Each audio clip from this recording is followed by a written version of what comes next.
Welcome to the Faster, Easier, Better show. This podcast is short, fun, and jam-packed with good ideas that you can start using right away. Welcome to another episode. I'm your co-host, Ellen, along with my co-host, Lee. Wow. Is this like classic jazz podcast? Yeah. No, it's not. Well, you said you were going to talk about excitement, so I thought I'd start at 0, and then hopefully you can get me up to 100. Exactly.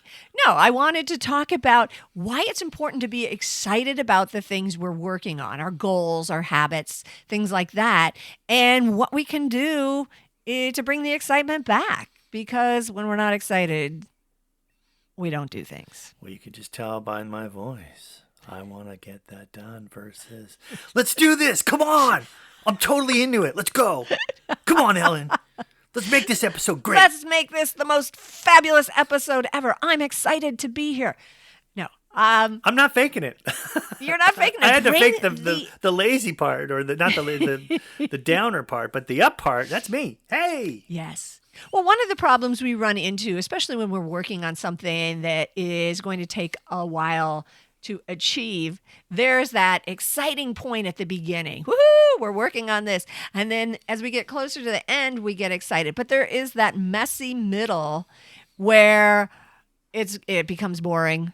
It becomes, I've been doing this over and over, and every day that I do it, I'm still not at the end.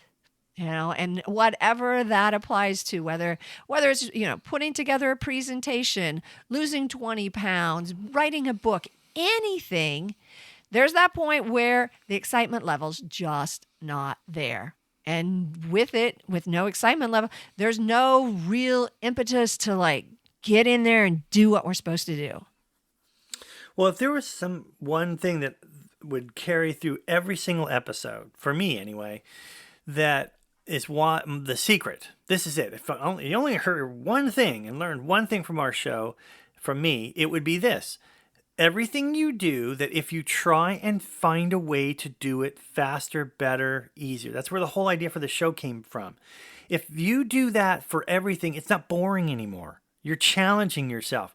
Can I do it faster? Is there a more creative, better, easier way to do this? Can I save money by doing it a different way? Can I try a little bit of a variation of those type of things make everything more interesting and more exciting, to your point. Absolutely. Absolutely. And that is a great way to bring the excitement back. And once the excitement's there, you're going to follow through and keep doing what you want to do. I don't think I could have said that better than you did, which is very rare. Well, let me elaborate then, since you asked. No, that's it. I've already summed it up in one little segment of the segment.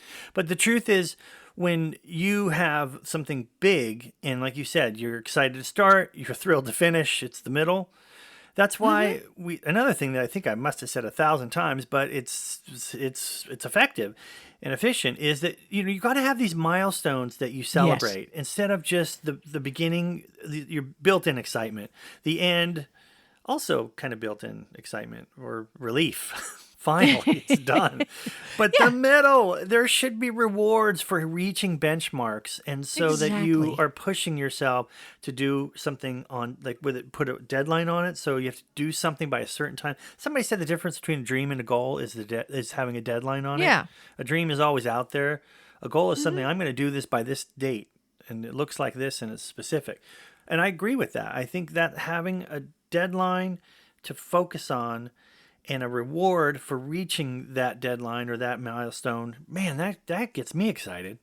Yeah, I mean, think about running a marathon. And really all I can do is think about it, because I've certainly never done it, not really on any sort of bucket list. But going from that idea of I'm going to start running and then I'm going to run 26 miles, there's got to be milestones where, oh, wow, I ran a mile. I ran 5 miles. That's where I stop. 1 mile, done.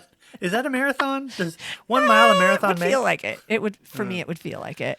But, and that one's very clear. You've got the 1 minute, 1 mile, all of that stuff. So adding something like that into anything we're working on is really going to help.